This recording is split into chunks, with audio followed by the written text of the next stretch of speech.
right, everyone, we are here. Welcome to the first episode of the Heat Lifers podcast with your boy CL Anthony and my co-host Kevin Carter. What's up, Kevin? What's up? I told you I had been working on something for us, so here it is, episode one. And coming off of the trade deadline, what do you think about the moves that the Miami Heat made? If you would have told me, look, you'll get Victor Oladipo, and then you won't have to give anything up for him except one of the white guys that you're used to seeing. Yeah, sure, I'll be fine with that. Yeah, I was plenty good with that. I had to say, Yeah, I had to say, if what did I tell you the other day? If you would have told me we only had to sacrifice two of the four white guys and be able to get Victor Oladipo, would I take it? And yeah, I'll take it. yeah, it was a good move. I was a bit surprised that we didn't land Kyle Lowry, but Oladipo is a good number two option. Um, and there's also been fillers for him to Miami for years now, so we knew he was going to try to get to Miami. I just thought the Heat would have waited until the offseason to make it happen, but we kind of do need him right now with this current six-game losing streak that we're in. Let's start there. How do you feel about this six-game losing streak? Something's out of whack. The something that seemed out of whack for me was, I guess, getting rid of Miles Leonard and put a jinx on him or something. I don't know what the hell happened, but it's just it seems like they were prepping. They were like just going through the motions, like they were prepping to get somebody else in. So whenever they got them in, they could gel with the guys and everything like that. It just seemed like everybody was off just a hair. And now the thing for the Heat this whole year has been they couldn't really solidify who they wanted as their starting five or who was going to be their starting five based on a few injuries and everything like that. I think once they get the starting five down pat, they get the rotations back, then I think that's when you'll see them be able to go on a run like they did before when Jimmy came back from the COVID stuff and they went on that little run. So I think it's just coming down to they got to solidify who they're going to want off their rotations and solidify that starting five. Once they do that, I think they'll be all right.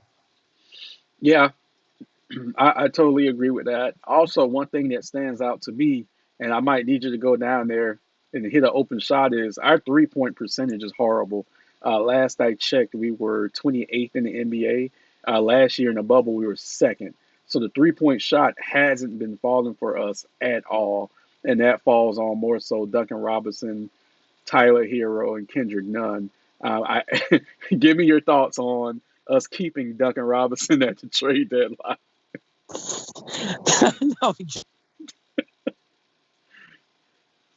the one the one guy I would have been okay with getting rid of, but we just talked about it. They're overvaluing Tyler Hero and Duncan Robinson a lot. Mhm. And Duncan Robinson per se, I would want to keep Tyler Hero, but if the right thing came up, I would get rid of him.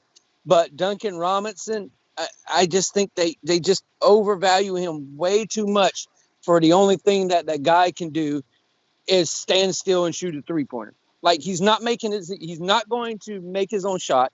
He's not going to find a way to get his own shot. And he's not going to give nobody else the ball. It's like his one job on the team is stand here, get open, we'll throw you the ball, you shoot it. I don't want you to do nothing else. And those type of guys really in the NBA now are a dime a dozen, and they're also 7 foot tall now, some of them. Yeah. So it's just how much they overvalue him is insane. But hey, but that's Pat Riley, I guess, coming from Kentucky with when he was there with Adolph Rump. I guess it's hard to get rid of a white guy. I don't know.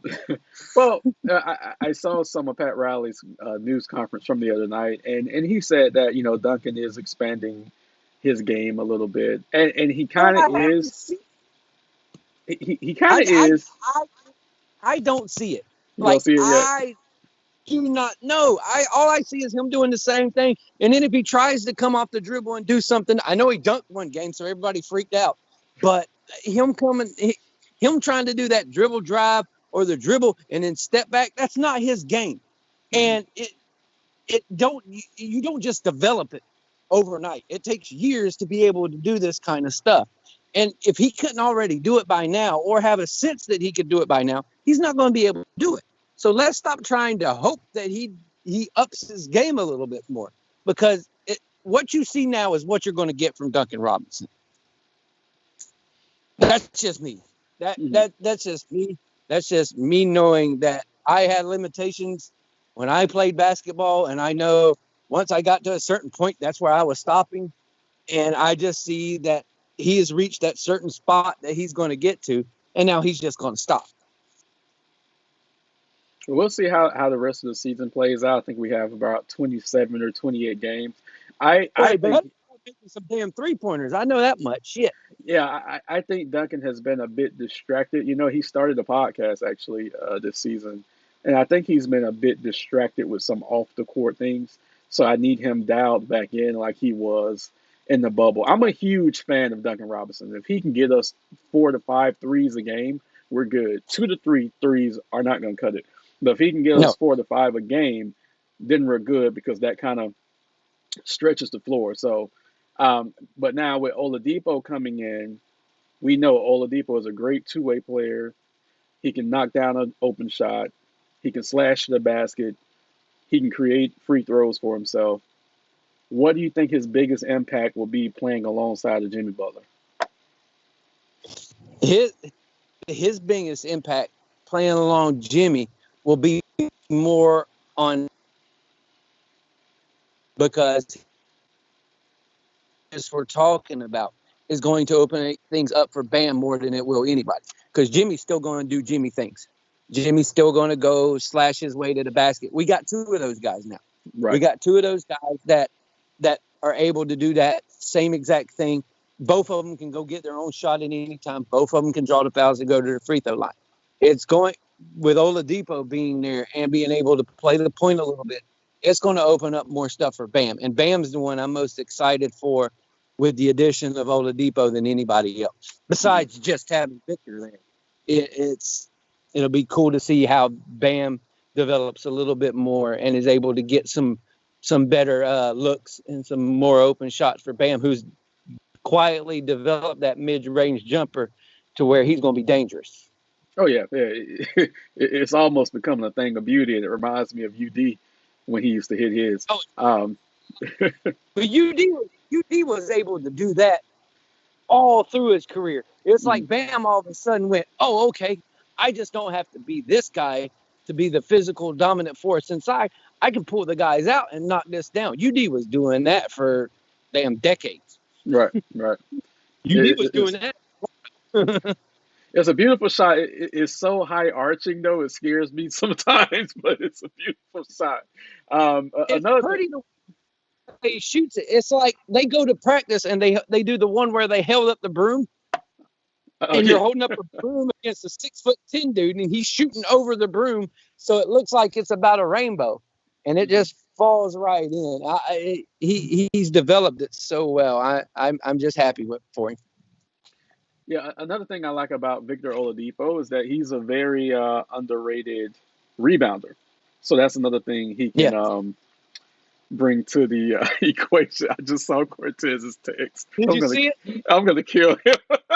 No. What you do is text him and tell him, well, as soon as we're done with this, we'll record another one where we can have you on for a little bit. I'm gonna kill him. But But yeah, having Victor there, and I know it's going to sound a little weird, is kind of like having Wade back a little bit. He kind of has those same tendencies that Dwayne had, where he goes to the hole, he gets his own shot, but he also gets other people into the game. His three's not great, just like Dwayne's was, but if you need him to do it, he mhm. can do it. And I think that when I saw the Victor Oladipo thing, I was like, okay, it's like Wade 2.8 maybe coming in. I don't want to give him the 2.0 because that means they're real similar, but I'll give him the 2.8. 2.8. That they're kind of it's kind of on the way, say Wade league. The Wade was just a different animal, but he kind of it kind of reminds me of having him there, and I'm really excited for Oladipo to be there with him too, especially since I watched him from Orlando to going to Indiana to now. I just I like watching the progressions of guys from what they were when they first came in to what they can do now, and that's who he reminds me of. I really would have liked Bradley Beal because he really reminds me of Dwayne Wade, but that's a whole nother story. Yeah, and also from a matchup standpoint, Eric Spoelstra can go with a small 3 guard lineup with Kendrick Nunn, Oladipo, and even having Jimmy out there playing at three. So it is a lot of things we can do now, that Eric can tinker with. So I can't wait until hopefully Monday night, against the Knicks, Oladipo can make his debut, and we'll see how it plays out. Now, Sometimes Eric gets on my nerves with them stupid rotation things he does. Though. Yeah, oh my God. When we went to the game the other night, I was looking at Cortez. I was like, okay, right now is when should be bringing in the other people. And then 4 minutes later, he brings them in. I was like, well, it's about time. He's doing it 4 minutes too late. But this is where Eric, for how good of a coach he is, he has to have that timing to where it stymies people's things. To where if you see the one team making a run, even if it ain't their time to come back into the game, you bring them back in anyway, and that stymies a run of a team. He needs to work on his time. What am I telling a guy that's won 2 championships? Wish he would stymie like runs that these teams do before they really get started. Like we shouldn't be having 4-point games with Orlando when Orlando had absolutely no one except 2 guys playing, and now those 2 guys, one of the 2 guys are gone. So now we should be blowing them out by 20. yeah, Oh my goodness. yeah, it was absolutely insane. That's Um, my that's my that's my only thing against Eric though, is just switch those rotations a little faster. And now with Victor though, you're going to have a guy you were having started. You're going to have him coming off the bench, so that gives you another bullet to be able to fire off when you need to go and make these switches. So maybe he'll be oh able yeah, to do some stuff earlier. Yeah. definitely. I can't wait to see him tinker with with the lineups. It's going to be great. Have you been impressed with, even though it's a small contribution, have you been impressed with what Trevor Ariza has done the last few games? I always like Trevor. Like Hmm. there's something about Trevor Ariza that I've always liked. I think my first big dose of him was when he played for Houston, and you watched him. What they call him, Trevor the Razor Ariza, and he was just slashing and diving through everything. I like the contribution. I like the pickup when they got him. I thought it was a good pickup. I was like, okay, Trevor coming here, that'll give us another, like you said, another piece for him to tinker with. So yeah, I like it what he's done so far, and with the additions that we're making right now, I think he'll be able to do a lot more going down the road as well. Yeah, especially once he gets his legs up on him, because you can still see he doesn't have his legs yet. But I like the Yeah, fact that Eric's giving him a lot of run right now, so he can get into game shape very quick since he didn't play for OKC this season. But I definitely like the move. I liked hearing that we've wanted him for a long time, and this might be a good way for him to end his career because we still haven't recovered from losing Jay Crowder. We didn't recover from that. that So sucked. so That one so sucked. That one yeah, sucked so bad. yeah, I was so mad when they didn't bring Jay back. I right. was like, for everything he did in the bubble, in the Hmm. playoffs, when he was here, that would have been my number one priority was bringing him back. And I think I said it to you. I said we should bring Jay back first thing, no questions asked. That should be the guy we go for. And Right. then when they didn't bring him back, I was pissed. I was like, God, darn it, man. I was like, you paying Kelly Olynyk and all these guys money when that's the guy that you should have been giving the money to. But whatever. Yeah, it was a huge mistake, and the Heat low key admitted it was a huge mistake by getting rid of Mo Harkless and Avery Bradley, who we brought in to replace him in the first place. So they Yep. kind of admitted, okay, we messed up there. Let's kind of reset this a little bit. So it was good for me that they did that. Sorry, my phone's blowing up. Cortez and Oh, you're Bryce good. are. Trust me. I see it. but So now the Heat can move forward because that was a crushing blow, losing Crowder, and then Bradley and Harkless, even though they're good players, gave us absolutely nothing this year through injuries, and they No, just wasn't ready to compete. So no, we had to make a move on that. So exactly. oh yeah. So hopefully we can reset this thing against the Knicks come Monday. Our other shooter from Please Sacramento should God, be there as Knicks. well. That's another team I can't stand is the freaking Knicks. Please God, beat the Knicks. Dude, they just beat Milwaukee. I don't care. I can't stand. I hate the. But remember how we were talking about all the teams I hated? Well, add the Knicks. Well, yeah, I Yeah, got a love hate relationship with the Knicks myself. So currently in the standings, the Heat are holding down the eighth playoff spot, but we're only 2 games out of the fourth spot. So even though we've lost 6 straight games, we're 2 games behind of the fourth spot where we were for the last few weeks. So I think yeah. we'll be okay. I ain't worried about it. Yeah, once we right this ship, I think we'll be fine. Um, Yeah.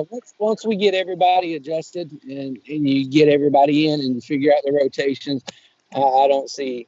I don't see it being a big problem. The only thing we really need to get right is what we talked about earlier is our 3-point shooting.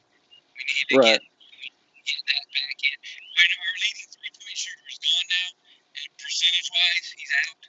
We traded him, so yeah, we're gonna have to figure it out pretty quick. Yeah, Kelly Olynyk was our best 3-point shooter percentage wise. Yeah. Last thing before we move forward, I know we haven't talked much since the Myers Leonard situation. I know OKC just cut him. How do you feel about what he said, what he did, and the Heat's response to it?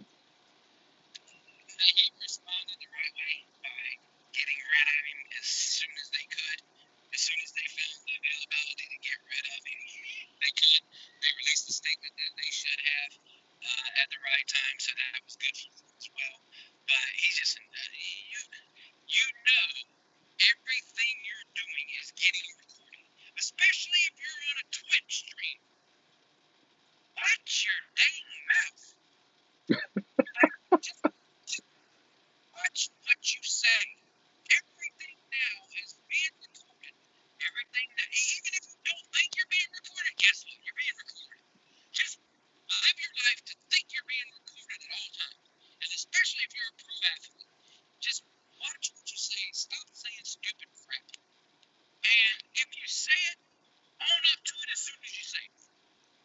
Yeah. You know what I mean? If he's Oh sitting yeah. on that street and he goes, you know what, sorry, I didn't mean to say that. Um, actually have some type of, actually use your voice to apologize instead of using your phone or your Twitter or whatever to type out an apology. Use your voice as soon as you know you do something wrong. Use your voice to apologize. Don't use your typewriter to apologize. And I was like, oh my God, this idiot. But then I have a few Jewish friends, and I was like, okay, I'm completely dunce when it comes to this.